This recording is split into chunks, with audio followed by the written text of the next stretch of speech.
நம்முடைய ஜுபேர் பத்திரிகையாளர் இணைந்திருக்கிறார். ஜுபேர், இதில் செந்தில் பாலாஜி தரப்பில் அவருடைய சகோதரர் தரப்பில் வைக்கக்கூடிய வாதங்களில் ஒரு வாதம், சபாநாயகர் மீது நம்பிக்கையில்லா தீர்மானம் கொண்டு வந்தால் அரசு எப்படி கவிழும்?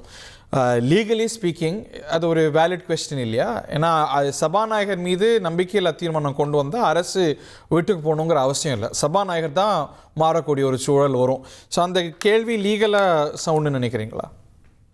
இல்ல, அது வாதத்திற்கு எடுத்துக்கொள்ள முடியாத விஷயமா தான் இருக்கு. ஆனா அதே நேரத்தில் இவங்க அந்த எம்எல்ஏக்களை தன் பக்கம் இழுப்பதற்கான முயற்சி செய்ததாக தான் இந்த குற்றச்சாட்டு. ஆனா அந்த குற்றச்சாட்டுல அரசு தரப்பில் நிறைய வலுவான ஆதாரங்கள் இருக்கு அப்படிங்கிறாங்க. இதுல என்னன்னா முக்கியமா பார்க்க வேண்டியதா இருக்கு, ஒரு சட்டமன்ற உறுப்பினரே கம்ப்ளைண்ட் கொடுத்திருக்காரு. என்னையே இந்த மாதிரி கட்சியை மாற சொல்லி எங்களுக்கு இது கொடுத்தாங்கிறது சட்டமன்ற உறுப்பினர் கொடுத்திருக்காரு. அதுதான் இப்ப சிக்கலே இருக்குங்க.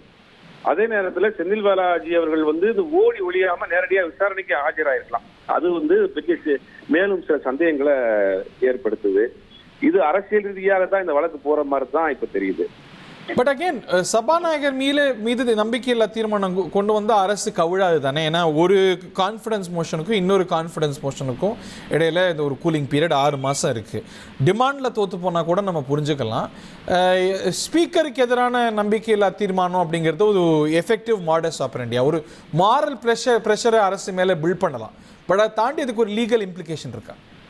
இல்ல, இது எல்லாமே சொல்லப்படக்கூடிய தகவல் தான். இவங்க சபாநாயகருக்கு எதிராக நம்பிக்கையில்லா தீர்மானம் கொண்டு வர போறதாகவும் இவங்க அதற்காக இழுக்கப்பட்டதாகவும் தான் பேசப்படுதே ஒழிய, இது எல்லாமே இவங்க குற்றப்பேரம் நடத்தப்பட்டதாக எல்லாமே சட்டப்பூர்வமாக ஆதாரமாக கொண்டு வந்தா மட்டும்தான் இதை நம்ம பேச முடியும். வாதம் பிரதிவாதமா தான் போயிட்டு இருக்கு தரப்புலையுமே.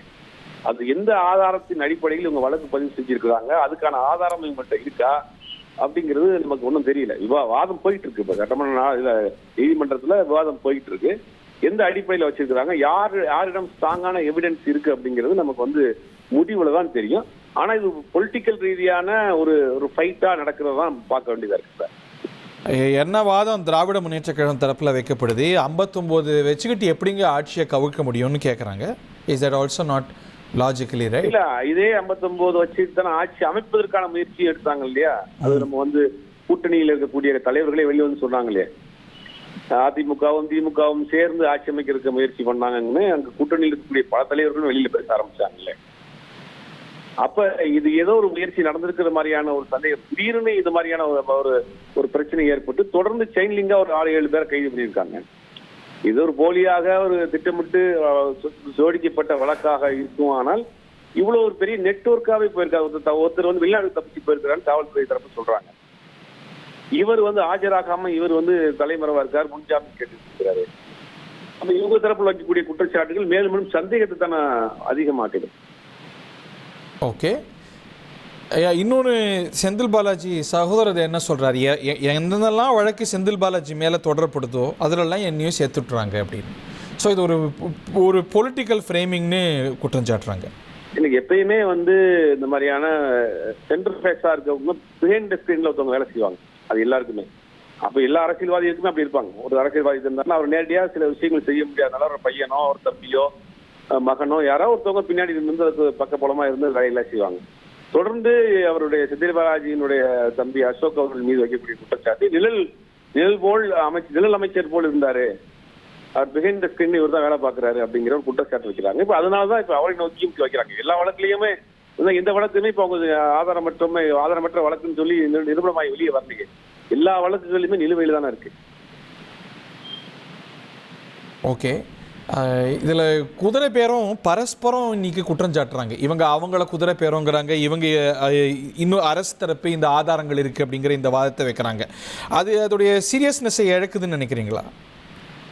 இல்ல, அது சீரியஸ்னஸ் இலக்கணுங்கிறது மாதிரி தான் போயிட்டு இருக்கு. ஏன்னா குதிரை பேரம் நடந்ததாக ஆதாரபூர்வமாக தாவேக்காவை நோக்கி வைக்கல. ஆனா தாவேக்கா ஆதாரபூர்வமா சில கருத்துக்கள் வச்சிருக்காங்க. குதிரை பேரம் நடந்ததாக ஒரு சட்டமன்ற உறுப்பினர் வழக்கு பதிவு பண்ணிருக்காரு. ஒரு சட்டமன்ற உறுப்பினர் ஆடியோ காட்டுறாரு, இந்த மாதிரி என்கிட்ட பேசினாங்க அப்படின்னு. ஸ்ரீவைகுண்டம் சட்டமன்ற உறுப்பினர் சரவணன் ஆடியோ காட்டுறாரு. ஊத்தங்கரை சட்டமன்ற உறுப்பினர் இளையராஜா கம்ப்ளைண்ட் கொடுத்திருக்காரு, குதிரை பேரம் நடந்தது, என்னைய கட்சியில் தாவ சொன்னாங்க அப்படின்னு. ஆனா அந்த தரப்புல இருந்து இது வரைக்கும் எந்த விதமான ஆதாரமும் இல்லை. குதிரை பேரம் நடந்ததாக இது வரைக்கும் ஆதாரம் எதுவும் இல்லை. ஆனா இப்ப என்னன்னா இந்த கூட்டணிக்கு வெளியிலிருந்து அதிமுக சார்பில் வெற்றி பெற்றவங்க தாவேகாவுக்கு ஆதரவு கொடுத்திருக்காங்க.